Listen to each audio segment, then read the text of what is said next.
9절입니다. 시편 98편 1절에서 9절입니다.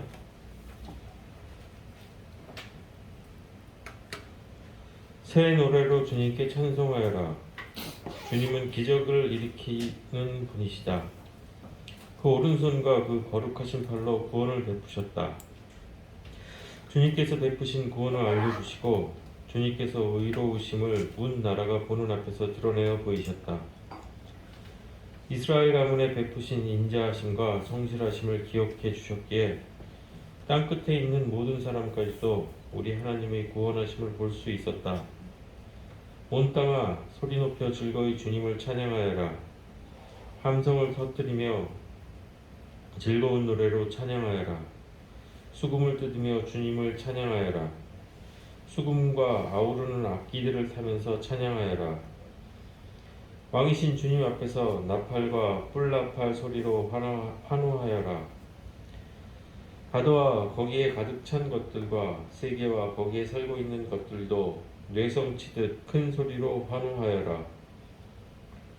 강들도 손뼉을 치고 산들도 함께 큰 소리로 환호성을 올려라. 주님께서 오신다. 그가 땅을 심판하러 오시니 주님 앞에 환호성을 올려라. 그가 정의로 세상을 심판하시며 뭇 백성을 공정하게 다스리실 것이다.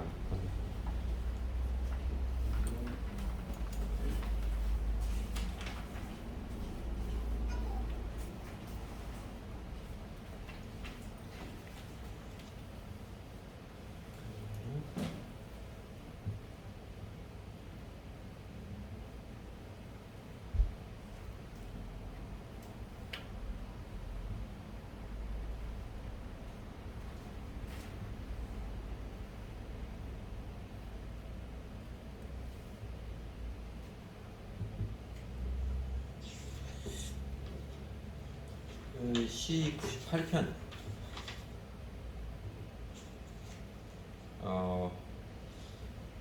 파란 글씨로 한 것처럼 찬송, 찬양하여라가 5번, 환호하여라, 환호성을 올리라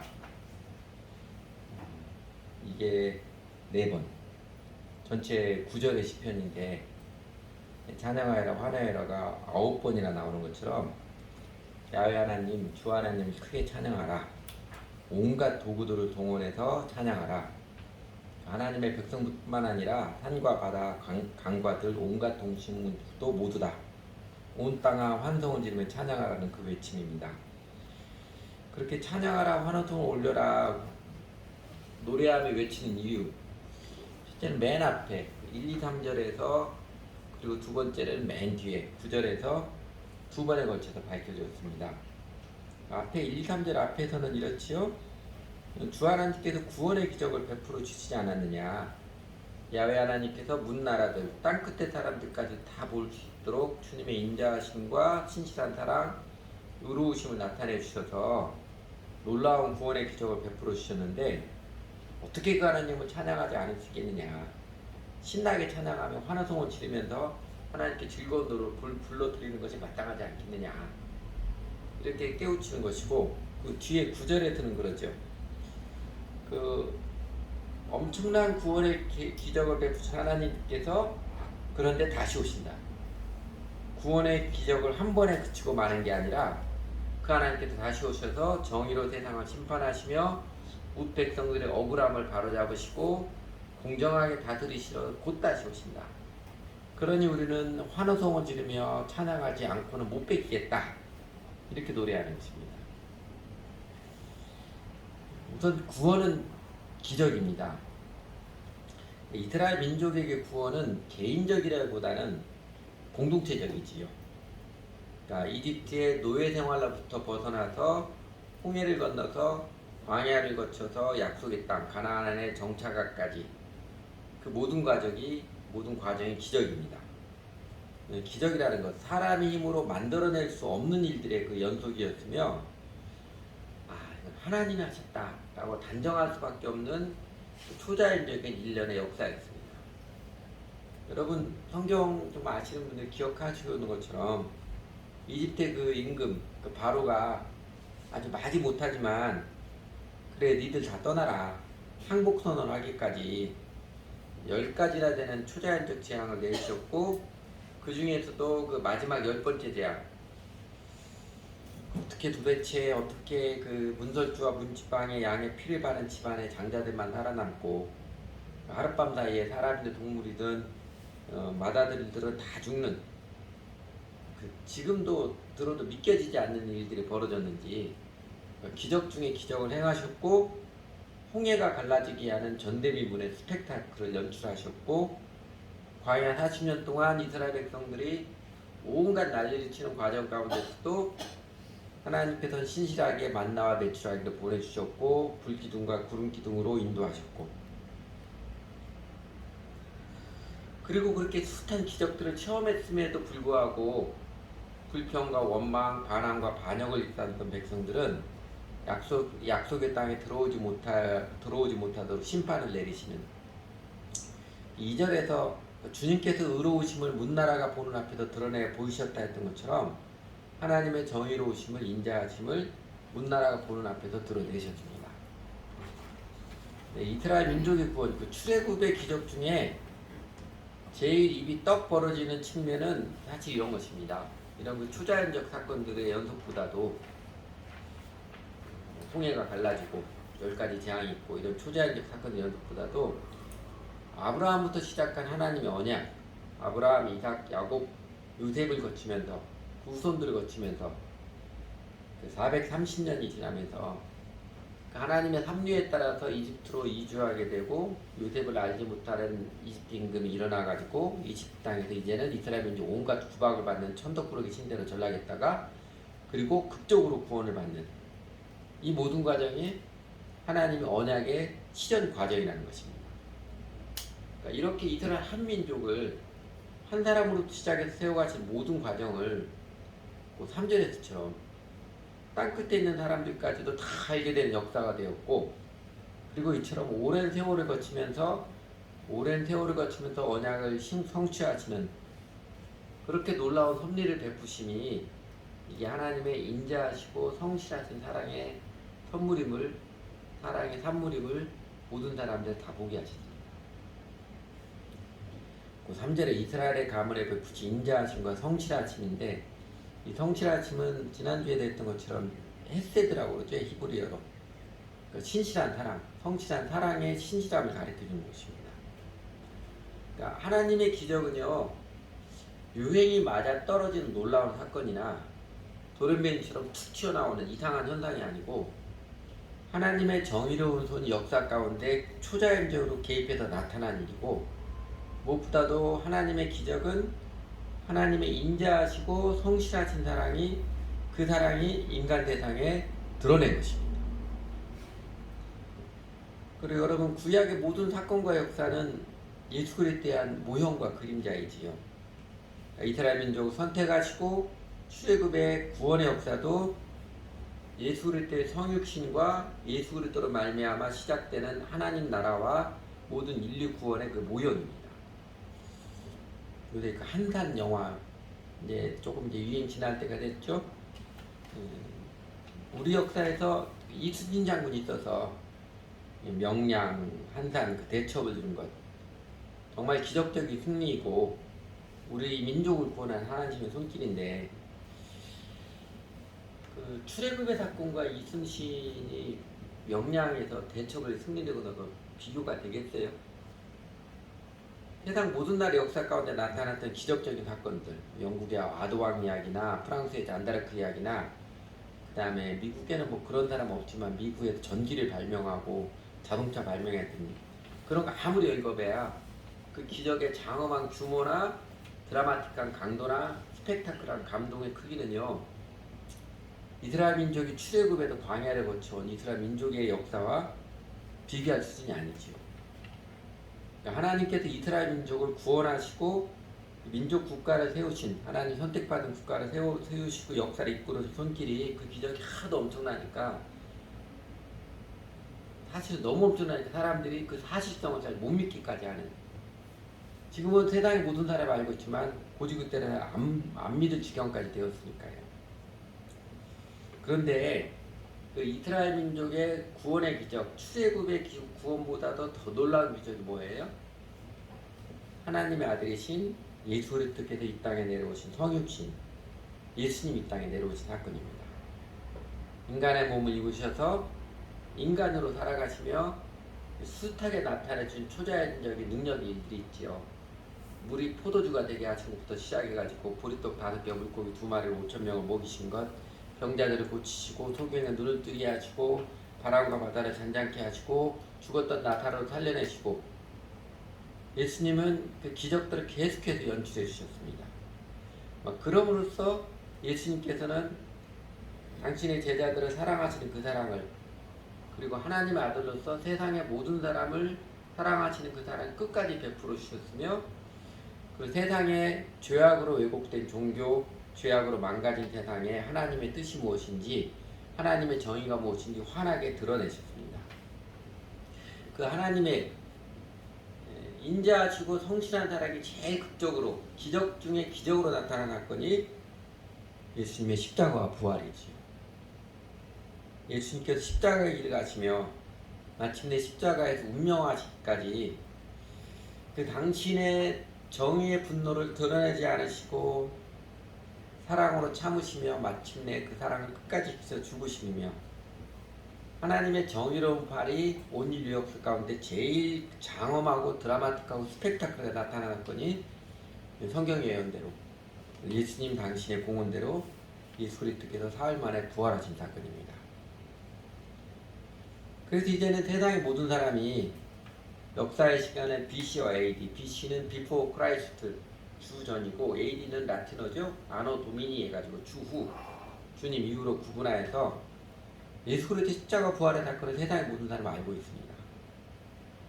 하나님께서는 세상의 모든 사람, 모든 나라들 앞에서 하나님의 인자하시고 성실하신 사랑을, 정의로우신 절대적인 권능을 드러내 주셨습니다. 구원은 기적이고요.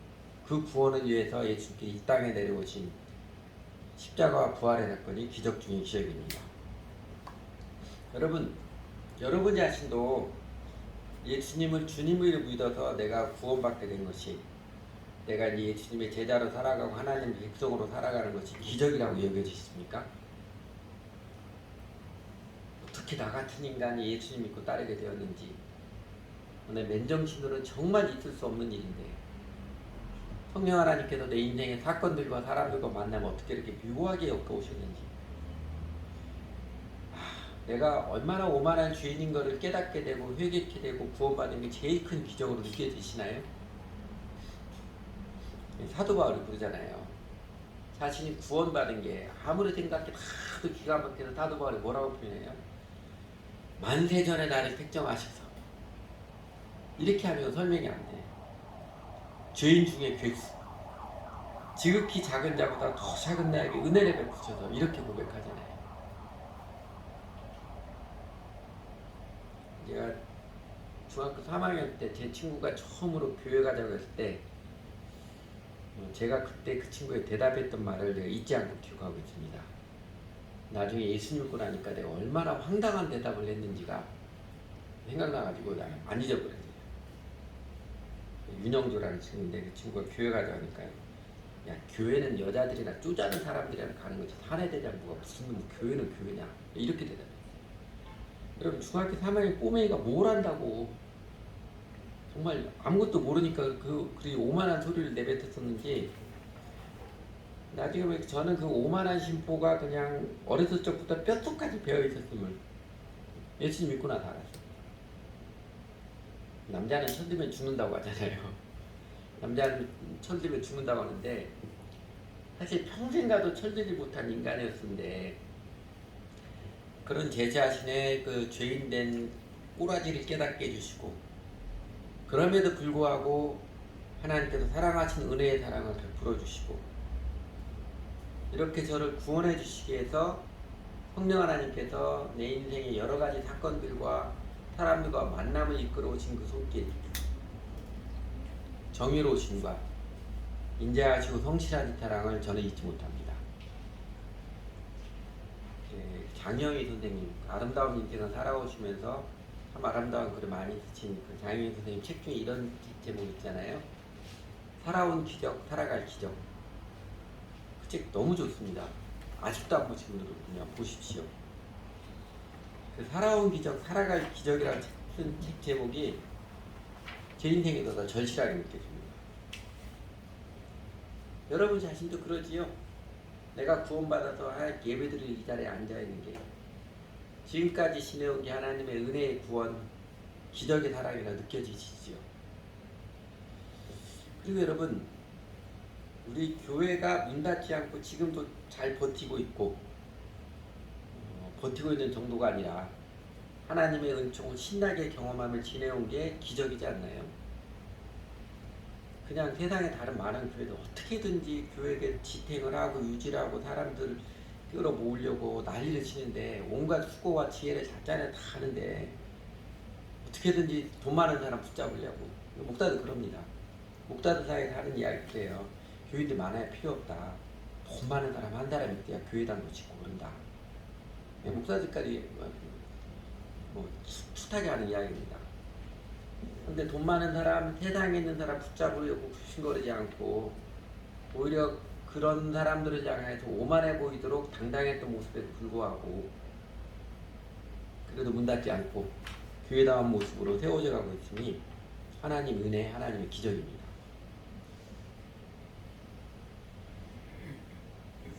그러니까 주 예수님께서 이 땅에 내려오셔서 십자가의 사랑과 부활의 생명과 권능을 베풀어 주시는 그 기적이 있었기에 우리들 한 사람 한 사람을 정말 기적의 섭리로 구원해 주셔서 사람 되어가게 해주시는 그 신실한 사랑과 정의의 손길을 우리로 체험하게 하시고 우리 교회도 교회가 무엇이고 하나님 믿고 따라가는 것이 어떤 것인지 명확히 밝혀주셔서 그 길에 따라갈 수 있도록 용기를 주시고 지켜주시고 붙들어 주시니 그 손길을 생각하면 그 기적의 손길을 생각하면 우리도 환호성을 지르며 찬송하는 게 제일스럽고 제일 신나는 일이지요.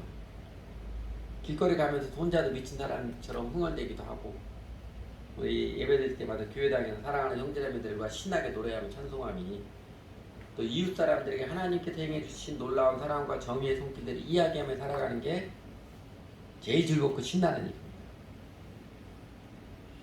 찬양하라, 환호성을 올려라.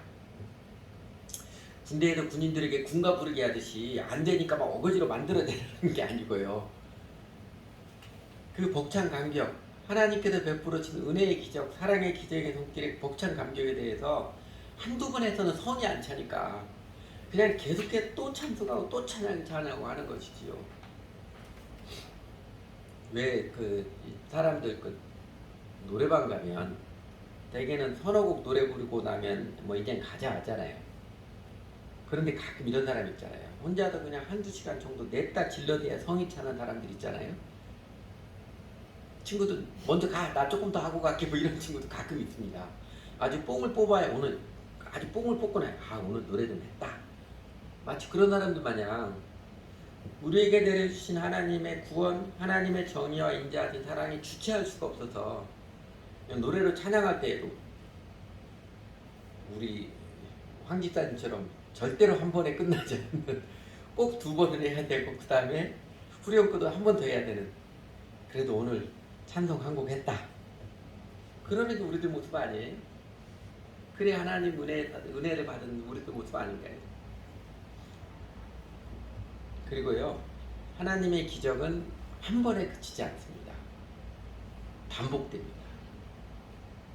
9절에서 주님께서 오신다. 그가 땅을 심판하러 오시니 주님 앞에 환호성 올려라. 그가 정의로 세상을 심판하시며 문 백성을 공정하게 다스릴 것이다. 뭐 표현이 안 나요. 주님께서 또 오신다. 이런 거죠.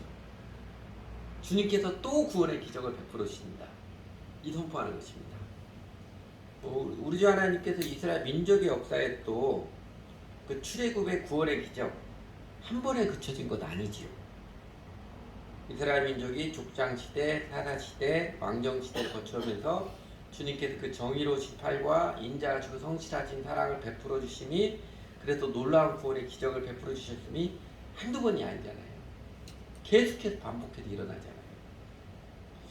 그 시편의 대부분의 시편은요 이스라엘 백성들이 바벨론 포로기에 쓰여진 것이라고 성경학자에서는 추정을 합니다.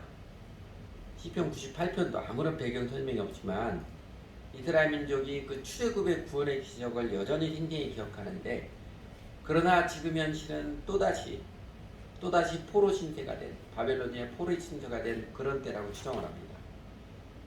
그러나 이스라엘 백성들은 주님께서 다시 오셔서 그 옛날 출애굽처럼 주님께서 다시 오셔서 구원의 기적을 베풀어 주실 것을 바라보며 그 믿음으로 야훼 하나님을 찬양하고 야훼 하나님께 용기를 잃지 말고 환호성 올리며 주님께 경배하고 찬양하도록 독려하고 올리는 것입니다. 저희가 살아가는 오늘 세상 현실도 처참하지요. 점점점 무서운 세상이 되어가고 있잖아요. 전 세계 지구촌적으로나 또 우리 국가의 모습으로나 안타까운 모습이 참 우려가 되는 모습이 많이 있습니다. 교회 기도 나오신 분들은 계속 보고, 또 여러분 안 나와도 뉴스를 통해서 보시겠지만 올여름 유럽의 폭염과 가뭄, 우리나라 일본의 기록적인 폭우, 땅덩이가 넓은 중국과 미국에서는요, 어느 지역은 폭염과 가뭄이 있기도 하고, 어느 지역은 돌풍이기도 하고, 어느 지역은 폭우도 오고, 심지어 중국에서는 한여름에 폭설까지 내리는 기상이변이 어느 때보다 뚜렷하게 나타난 여름이었습니다. 어제 그 창원에서 몇몇 교회들이 연합해가지고 지구온난화 대책을 위한 거리 예배를 드렸습니다. 사람들에게 지구가 온난화되는 것에 대해서 관심을 갖도록 좀 촉구하고 홍보하기 위해서 거리 예배를 드렸습니다. 근데 그의 예배 가운데 한 초등학생이 기도하면서 이렇게 기도를 했습니다. 하나님, 지구에서 이상한 일들이 벌어져요. 하나님, 지구에서 이상한 일들이 벌어져요. 여러분, 기후변화뿐만 아니라 오늘의 사람들이 개인이든 국가적으로든 이제는 아예 대놓고 이기적인, 대놓고 집단 이기적인 모습을 노골적으로 드러내고 있잖아요. 미국, 세계 제일 큰 강대국, 제일 부자 나라고 했던 미국이 우리나라가 FTA 협정을 딱 맺었는데, 그 FTA를 완전히 무상하게 하는 인플레이션 방지 법안 딱 만들어가지고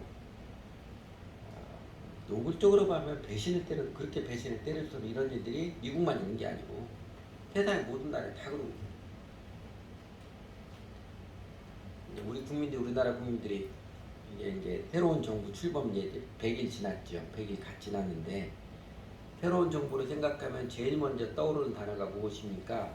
예로 몇 가지 드러났습니다. 그 중에 압도적으로 많은 단어로 선택한 게 절망이라는 단어였어요. 실망도 아니고 절망이에요. 안타까운 현실이죠. 시대가 참 황망하고 처참한 세상입니다. 그리고 인생 살아가면서 우리는 우리 자신의 연약함들을 더 많이 보잖아요. 세상에 날리고 내가 살아가는 크고 작은 공동체가 참 만만치 않은데 헤쳐나갈 힘이 없는 연약한 우리 자신들을 실상을 많이 봅니다.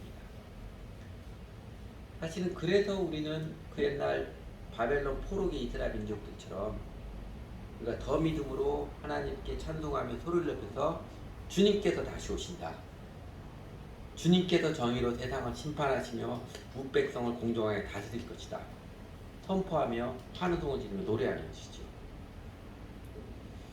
이스라엘 민족의 역사뿐만 아니라 예수님의 십자가 사랑과 부활로 나타난 그 권능도 단 한 번에 그친 것이 아니지요.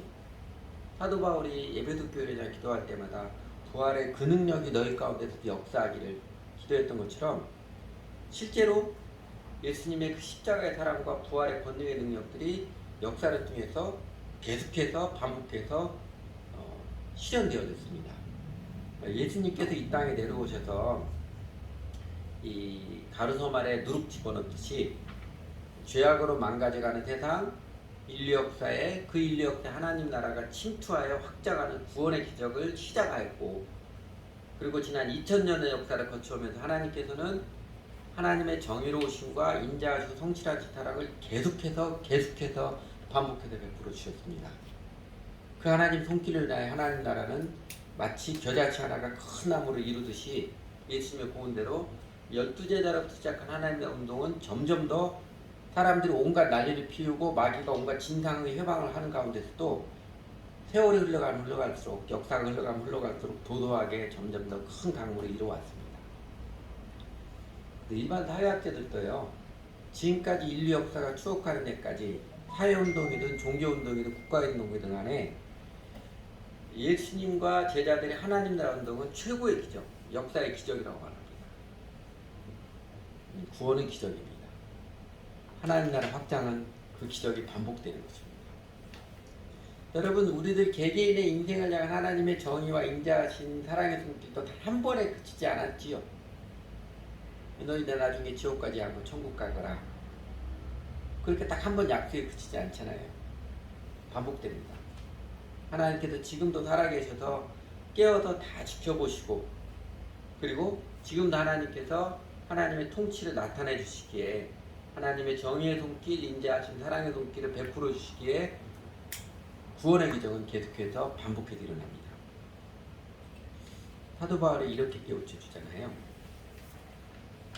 로마서 8장 32절에서 자기 아들을 아끼지 아니하시고 우리 모든 사람을 위하여 내어주시니가 어찌 그 아들과 함께 모든 것을 우리에게 주시지 아니하겠느냐. 모든 것을 우리에게 은사로 은혜의 선물로 주시지 아니하시겠느냐. 그러니까 반문하게 깨우쳐 주었듯이 하나님의 정의의 통치, 사랑의 기운요, 우리들 개개인의 인생길에서도 인류 역사의 흐름 가운데서도 주님께서 다시 오신다. 반복해서 나타나왔고 앞으로도 나타날 것입니다.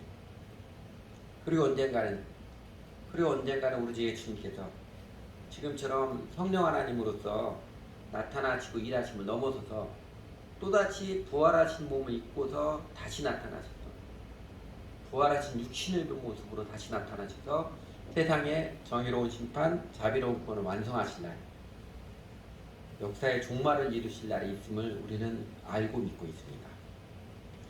정직한 자들의 눈물을 닦아주시며 착한 영혼들의 억울함을 풀어주시고 의로운 자들의 고난을 영광의 면류관으로 바꾸어주시는 하나님 나라의 완성의 날, 사필 규정이 완벽하게 이루어지는 날, 하나님의 나라, 하나님의 뜻이 이 땅에서도 온전하게 이루어지는 날에 있음을 우리는 믿고 알고 있습니다. 그래서 우리는 기후변화가 더 심각해져도 식량 보호주, 에너지 보호주, 전쟁, 인플레이션 난리치는 세상 뉴스를 들으면서도 절망이라는 나라가 제일 먼저 연상된다는 나라 정치의 모습 속에서도 참 이상한 목사와 교회가 알바끼에서 6배나 보상을 뜯어냈다는 아주 꼴사나운 뉴스 가운데서도 또 우리는 낙심하거나 절망하거나 분노에 치우치거나 무서워 떨거나 하지 아니하고 더욱 믿음으로 하나님의 정의와 인자한 사랑의 통치가 나타날 것을 믿고 바라보면서 그 하나님을 찬양하며 환호성을 질러서 그 하나님을 선포하며 살아갑니다. 오늘 시편의 반복구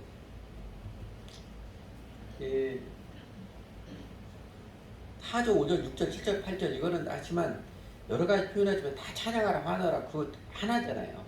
하나인데 찬양하라 환호성을 올리다 이게 교회당에서 그 노래로 찬양할 때 버럭버럭 악을 쓰며 질러대라 그런 뜻만은 아니지요.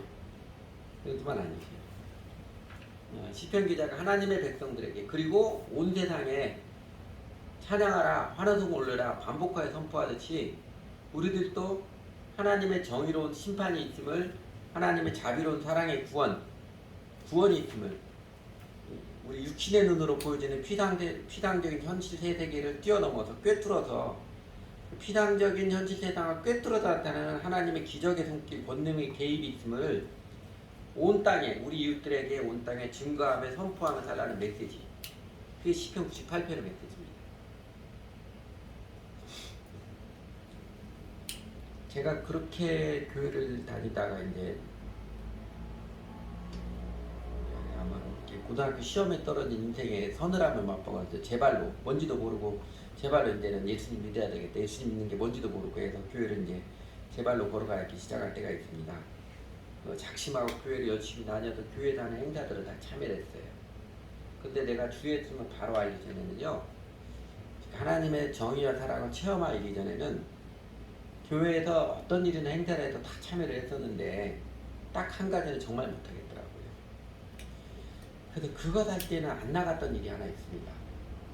그때 이제 고등부 회장하던 친구가 지금 그 친구도 목사하고 있는데 고등학교 때 열심히 특심해가지고 이전에 안 하던 것들 막 해요.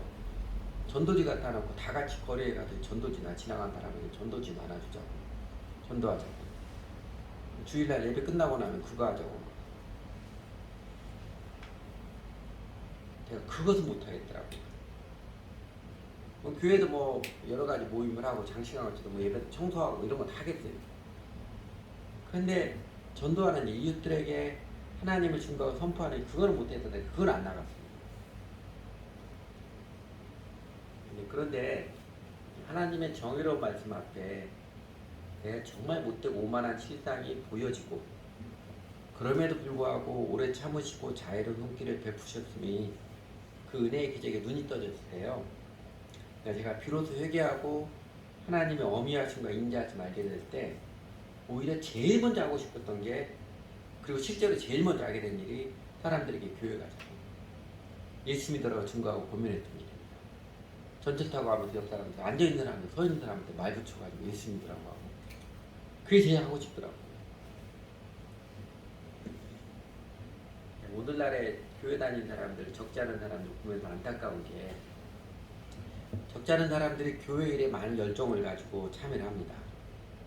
교회 일에 또 하나님 일에 열심히 하는데, 이상하게 하나님의 정의로우심과 인자하신 그 구원, 그 구원의 기적을 증거하고 선포하는 일은, 특히 안 믿는 사람들에게 구원의 기적을 나누는 일은 안 하더라고요. 꺼려하더라고요. 심지어 목사들이, 이제 목사 지망생들이 교회당 안에서는 이렇다 저렇다 말하기도 좋아하고 아는 척하기도 다 좋아하는데, 아직 안 믿는 사람들, 일반인들 붙잡고 예수님 믿도록, 전도자의 삶 예수님 믿도록 증거하고 선포하고 이상하게 안 하더라고요. 이상하게 힘들어합니다. 그래서 제가 이제 종종 물어봅니다. 우리 계시고만 딴 사람들, 목회자들이나 이런 사람들께도 지금 살아가면서 날마다 내가 전도하고 기도하자면 사랑을 나누는 이유 누구누구입니까? 물어보면 대부분 대답이 나오지 않습니다. 내가 품고 이 사람들 품고 몇 사람 품고 이 사람들이 예수님 믿도록 날마다 기도하는 사람이 있습니까? 하고 물어보면 대답이 없어요. 그러니까 몇 년을 해도 교회 열심히 하겠어도 내가 이웃의 영혼들을 사랑을 품고 이 사람이 예수님 믿도록 기도하고, 또 기도하다 보면 생각나는 게 있습니다. 그래서 사랑해서 이런 사람이 없어요. 그게 안타까워요. 우리 주 예수님께서 잃어버린 양 한 마리 비유하시면서 99대 1이죠. 우리에 있는 99마리 양보다도 잃어버린 양 한 마리 찾아오는 게 더 가치 있고 기쁜 일이라고 하였듯이, 사실 하나님의 구원의 기적을 체험한 사람들에게 제일 중요한 하나님의 일은 안 믿는 이들에게 그 구원의 기적을 증거하는 일, 선포하는 일이잖아요. 그냥 전체에서 소리만 냈다 지르는 그런 모습 말고요. 살아가면서 아침마다 그 영혼을 위해서 사랑으로 품고 기도하고, 그 시시때때로 사랑의 손길을 내미는, 권면하는, 내우지 잃어버린 영혼에게 전도자의 삶을 살아가는 것, 그게 우리 주 하나님, 좋으신 하나님, 구원의 기적을 베푸신 하나님을 제일 잘 선포하는 일입니다.